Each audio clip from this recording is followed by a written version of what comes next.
Guys, like, comment, subscribe, share the video, especially if you love MMA as much as I do. Okay, so for Khalil Rountree to win this fight, he honestly doesn't need to change up a whole lot of what he does as a fighter. The only thing I am concerned about with him, not even him getting hit a lot in fights, because he hits a lot too, and he knocks people out, and usually gets the better of that exchange.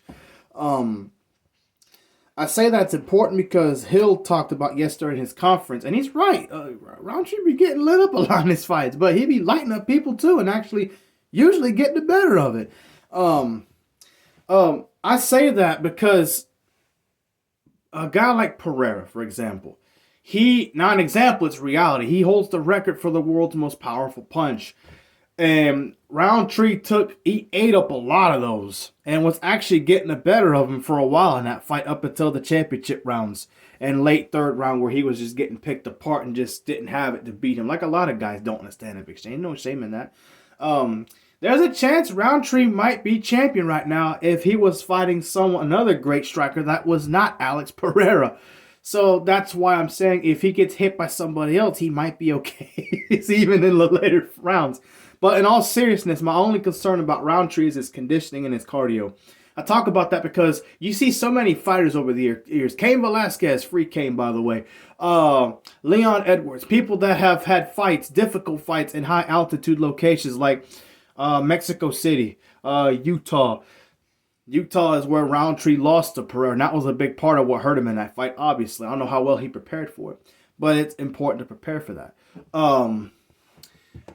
Even college football, when Florida had to go play at Utah, they had a little tanks on to get extra oxygen because of the altitude that they were playing in. So not to say that that's why they lost that game, because they did lose at Utah, but it just goes to show how much importance that it is to be physically and in shape and be prepared to do any type of sport in that type of environment. And this fight here, it's in a messed up named country. I can't say it, not to be disrespectful or anything like that, but I just can't say it. I'm being honest.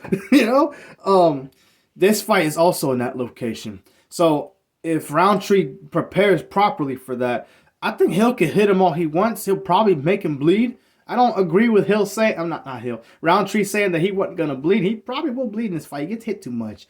But I do think that he should be okay for the most part as long as he hits Hill too. So my point is, I keep saying Hill, I like watching Hill fight, man. Man, he's one of my favorite fighters. And so is Roundtree. This is an exciting fight. I can't even keep my mind straight thinking about this fight, man.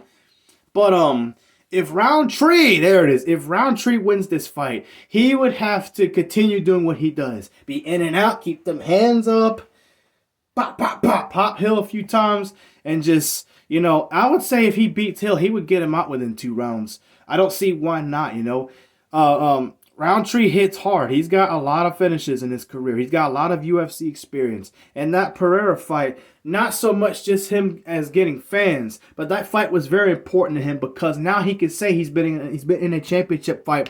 He's been hit 200-something times or whatever it was by the guy who holds the record for the most powerful punch.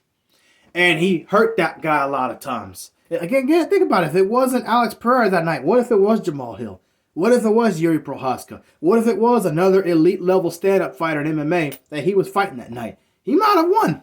So if he just respects Hill's power, don't fear it, but respect it. Say, hey, this guy hits hard, and if he can hit him a lot of times, I believe he could legitimately put him out within 2, maybe 3 rounds.